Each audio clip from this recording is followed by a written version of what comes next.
BJP सांसद रामचंद्र जांगड़ा ने किसान आंदोलन को लेकर ऐसा बयान दिया है कि उस बयान पर राजनीतिक तूफान खड़ा हुआ है। चलिए आपको दिखाते हैं कि रामचंद्र जांगड़ा ने आखिर ऐसा क्या कहा कि उन्हें अपने बयान पर सफाई देने की नौबत आ गई।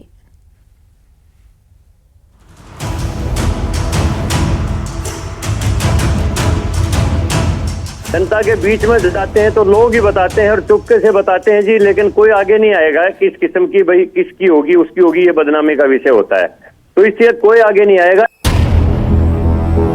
बीजेपी सांसद रामचंद्र जांगड़ा का ये बयान उस बयान के बदले आया है जिसमें उन्होंने दावा किया था कि किसान आंदोलन के दौरान सिंघू बॉर्डर और टीकरी बॉर्डर से 700 लड़कियां गायब हो गई।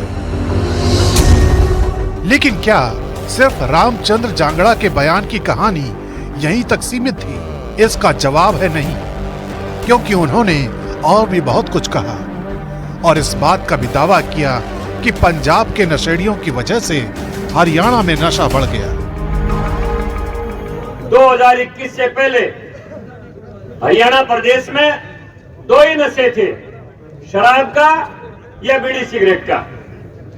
2021 के बाद ये गांव-गांव में जो बच्चे मर रहे हैं, बेमौत का शिकार हो रहे हैं, कोई नशे के इंजेक्शन लगा रहा है, कोई चिट्टा खा रहा है, कोई भुक्की खा रहा है, कोई अफीम खा रहा है, कोई कोकीन खा रहा है, कोई कुछ खा रहा है, कोई स्मैक पी रहा है। ये कहां से आया है नशा? 2021 में जो एक साल तक टिकरी बॉर्डर पर, सिंघू बॉर्डर पर जो पंजाब के नशेड़ी यहां पर बैठे रहे, उन्होंने सारा नशे का नेटवर्क हरियाणा प्रदेश में फैला दिया। और आपकी जानकारी के लिए बता दूं, सीआईडी की रिपोर्ट पूछ लेना, सिंघू बॉर्डर और बॉर्डर भादरगढ़ बॉर्डर के पास की गांव की 700 लड़कियां गायब है। कहां पर गई किसी को पता नहीं। जांगड़ा भले ही अपने बयान पर स्थानीय लोगों की बातों का हवाला दे रहे हैं, लेकिन अपने बयान पर उनकी सफाई जब तक आती तब तक मामला तूल पकड़ चुका था, क्योंकि सीधे सीधे किसान आंदोलन को टारगेट किया गया था।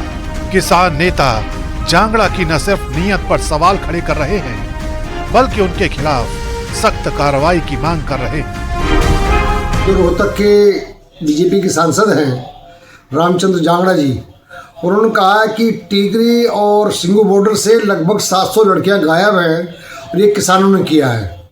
मैं पूछना चाहता हूं कि आप वहां सांसद हैं, आपने क्या कार्रवाई की, आपने क्या मांग की? शर्म नहीं आई? किसानों के बारे में ऐसा कह रहे हैं कि किसान बलात्कारी हो गया, कभी किसान उग्रवादी हो जाता है, कभी किसान आतंकवादी हो जाता है। हम सांसद साहब से पूछना चाहते हैं कि आप एक लड़की की एफआईआर दिखाओ, तो अगर कोई चीज कहीं से गायब होती है, कोई व्यक्ति गायब होता है, तो उसकी एफआईआर प्राथमिकी दर्ज होती है। और देश में एक महिला के साथ अपराध होने पर बड़ा बवाल हो जाता है। वो 700 लड़कियों की बात कर रहे हैं, तो ये उनका पार्टी में ये दिखाने के लिए कि मैं बहुत बड़ा आदमी हूँ, किसी के खिलाफ कुछ भी कह सकता हूँ, अपनी हैसियत बढ़ाने के लिए इस तरह का बयान दिया है। और भारतीय जनता पार्टी को उनके खिलाफ कार्रवाई करनी चाहिए। ये उनका बिल्कुल बेहद निंदनीय बयान है। वो कह रहे हैं कि पिछले आंदोलन में लड़कियां गायब होगी। हमने तो पहली बार ही सुना कि लड़कियां गायब होगी। किसी की कोई लड़की गायब नहीं हुई। लड़की गायब होती तो कोई एफआईआर होनी चाहिए थी, कोई एफआईआर दिखाए। और अगर लड़की गायब होगी और कोई एफआईआर नहीं है तो सरकार तो इनकी थी, ये सो रहे थे उस समय क्या? तो इस तरीके की जो है बयानबाजी करी जा रही है, ये जानबूझ के एक किसान समाज को टारगेट करने का प्रयास किया जा रहा है। लेकिन किसान समाज बड़े ही शांतिपूर्ण तरीके से हर चीज का इनको मुंह तोड़ जवाब देगा। रामचंद्र जांगड़ा ने अपने बयान में किसान आंदोलन की भूमिका पर सवाल उठाए। उन्होंने साफ कहा कि किसान आंदोलन के दौरान 700 लड़कियां गायब हुई। लेकिन सवाल ये है कि आखिर इतने गंभीर मसले का आधार क्या है? और यही सवाल किसान नेता भी रामचंद्र जांगड़ा से कर रहे हैं।